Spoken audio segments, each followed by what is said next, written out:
एक मां ने अपनी बेटी के सामने अपने पति का गुप्तांग काटा। दोस्तों, गुप्तांग काटने की वजह से उसके पति की हो जाती है तड़प तड़प कर मौत। आखिर ऐसा क्या हुआ जो एक मां ने अपनी बेटी के सामने इतनी घटिया वारदात को अंजाम दिया? इस घटना के पीछे की सच्चाई को जानने के लिए आप हमारे वीडियो को अंत तक जरूर देखिएगा। नमस्कार, मैं हूं सुरेश कुमार और तिरछी बात पलवल चैनल में आपका स्वागत है। दोस्तों, यह घटना है उत्तराखंड के अल्मोड़ा की। उत्तराखंड के अल्मोड़ा में सुनीता नाम की एक औरत रहा करती थी जिसकी उम्र थी 35 साल। दोस्तों, बहुत समय पहले उसकी शादी हो चुकी है और उसके पति का नाम होता है जितेंद्र। जितेंद्र की उम्र होती है 38 साल। अब उनको एक 15 साल की बेटी भी है और घर के अंदर अच्छे से उनका गुजारा चल रहा है। ना ही कोई पैसे की तंगी है, ना ही कोई किसी भी बात की कमी है। लेकिन दोस्तों, शादी जैसे ज़्यादा दिन हो जाते हैं, शादी को गुजर जाते हैं, शादी को गुजरते गुजरते उनकी लड़ाइयाँ आपस में होने लगती हैं, पति पत्नी की, और उनकी रोज़ रोज़ किसी बात को लेकर लड़ाई होने लगती है। और उनकी लड़ाइयों को देखकर उनकी बेटी भी परेशान है। वह भी जब वह उनकी लड़ाइयों को देखती है तो वह भी रोने लगती है, अपने रूम में बैठी रहती है। दोस्तों, इसी तरह से समय गुजर रहा होता है। तभी एक दिन शाम को सुनीता का पति जितेंद्र चुनाव के प्रचार से वापस लौट रहा था घर पर, और उसने शराब पी हुई थी। आकर के वह अपनी पत्नी सुनीता से खाना मांगता है कि मुझे खाना ला कर दो। सुनीता उसके लिए खाना परोसती है और जैसे ही जितेंद्र अपनी थाली में से एक निवाला उठाकर अपने मुंह में डालता है तो उसको गुस्सा आ जाता है और ज़ोर ज़ोर से गाली देने लगता है अपनी पत्नी सुनीता को, और कहता है कि ये कैसा खाना बनाया है, ये तो बकवास खाना है, बेकार खाना है। इसी बात को कहकर जितेंद्र खाने की थाली को दूर फेंक देता है। दोस्तों, अब उन दोनों के बीच में इसी बात को लेकर झगड़ा होने लगता है। जितेंद्र ने शराब पी रखी थी और उसकी पत्नी उससे कहती है कि तुम्हें तो रोज़ रोज़ का तुम्हारा यही झगड़ा है, रोज़ रोज़ लड़ाई करना, रोज़ रोज़ कलेश करना। उनका दोनों का झगड़ा होता रहता है। तभी उनकी बेटी उनको देखने के लिए आती है तो वह भी वहाँ से रोती हुई अपने कमरे में चली जाती है और सोचती है कि इनका तो रोज़ रोज़ का यही झगड़ा है। दोस्तों, झगड़ा होता है उन दोनों पति पत्नियों के बीच। तभी क्या होता है, तभी जितेंद्र नशे में धुत था, वह अपने बेड पर सो जाता है। लेकिन जितेंद्र की पत्नी सुनीता उसके रोज रोज के झगड़ों से परेशान हो चुकी थी और आज वह कुछ अलग करना चाहती थी। आज सुनीता ने अपने मन में विचार कर लिया था कि इन रोज रोज के झगड़ों को आज मैं समाप्त करके रहूंगी। दोस्तों, फिर क्या होता है, सुनीता उसके प्राइवेट पार्ट को काटने की प्लानिंग करने लगती है। जितेंद्र अपने बेड पर सोया हुआ था। रात को 12 और 1 बजे का समय होता है। वह उसके पास बैठती है, उसकी जीन्स को उतार कर धारदार हथियार से उसके प्राइवेट पार्ट को एक ही झटके में काट देती है।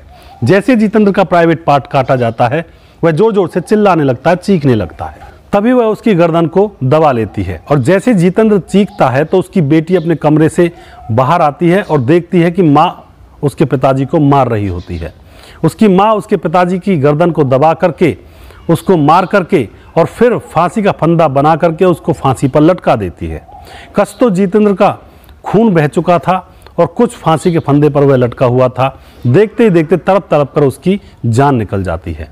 दोस्तों, जैसे जितेंद्र मर जाता है तो वह अपनी बेटी से कहती है कि बेटी, किसी से कुछ कहना मत कि हमने मारा है। सुबह होती है। सुबह वह गाँव वालों से कहती है कि मेरा पति शाम को शराब पी कर आया था और ठोकर लगने से वह गिर गया और उसकी मौत हो गई। इसका अंतिम संस्कार की तैयारियां करवाई जाएं। गांव वाले जितेंद्र के अंतिम संस्कार की तैयारियों में जुट जाते हैं। दोस्तों, लेकिन जो वह बेटी थी 15 साल की, वह अपने चाचा के पास फ़ोन करती है और चाचा को सारी घटना और सारी सच्चाई बता देती है कि मेरी मम्मी ने ही मेरे पापा को मारा है, ये अपने आप नहीं गिरे थे। उस बच्ची का जो चाचा होता है वह पुलिस के पास फ़ोन करता है। फिर पुलिस आती है और गांव वाले जो तैयारी कर रहे होते हैं उसके अंतिम संस्कार की, वह रुक जाते हैं क्योंकि यह पुलिस केस बन चुका था। पुलिस आती है, उसको पोस्टमार्टम के लिए भेज देती है। मामले की छानबीन की जाती है और फिर पुलिस सुनीता को अरेस्ट कर लेती है और उससे पूछती है कि आखिर तुमने ऐसा क्यों किया। सुनीता कहती है कि इसके झगड़ों से, मैं रोज़ रोज़ के झगड़ों से परेशान आ चुकी थी। इसका काम सिर्फ और सिर्फ मुझसे लड़ाई झगड़ा करना था। मैं इससे बहुत ही ज़्यादा परेशान थी। घर में पैसों की कमी नहीं थी, सुख शांति थी वैसे, लेकिन इसके झगड़े बहुत ज़्यादा हुआ करते थे। घर के अंदर इसने अशांति फैला रखी थी, बात बात पर लड़ा करता था। इसलिए मैंने इसको मौत के घाट उतार दिया और अब मुझे कोई अफसोस नहीं है। मैं आराम से अपनी बची हुई ज़िंदगी जेल में गुजार लूँगी, लेकिन इस ज़िंदगी से तो वो ज़िंदगी भी अच्छी होगी जो जेल में होगी। तो दोस्तों, उसको अरेस्ट कर लिया जाता है, उसको जेल भेज दिया जाता है। तो दोस्तों, आप क्या कहना चाहते हो इस घटना के बारे में? उस लड़की का क्या होगा जिसके ऊपर से माता का, पिता का, दोनों का साया उठ गया? और क्या सुनीता ने सही किया था या फिर उसने गलत किया था? क्या यहाँ पे जितेंद्र गलत था अपनी जगह पर या सुनीता गलत थी? आपको क्या लगता है? अपनी राय कमेंट बॉक्स में ज़रूर लिखें।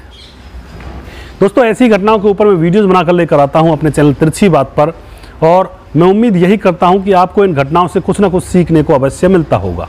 घर के अंदर लड़ाइयाँ हो जाती हैं, लेकिन इसका मतलब ये नहीं है कि पति पत्नी का दुश्मन बन जाए और पत्नी पति की दुश्मन बन जाए। लड़ाइयाँ तो चलती रहती हैं, पहले से चलती आई हैं, अभी भी चल रही हैं और आगे भी चलती रहेंगी पति पत्नी की लड़ाइयाँ। लेकिन इसका मतलब ये नहीं होता कि आप कानून अपने हाथ में ले लो और किसी के प्राण को छीन लो। तो दोस्तों, आप क्या कहना चाहते हो इस घटना के बारे में? आप अपनी राय कमेंट बॉक्स में जरूर लिख सकते हैं। नेक्स्ट वीडियो में जल्दी फिर से लेकर आऊँगा किसी सच्ची घटना के ऊपर। तब तक आप खुश रहें, सावधान रहें, सतर्क रहें, रिश्तों की अहमियत को समझें। जय हिंद, जय भारत।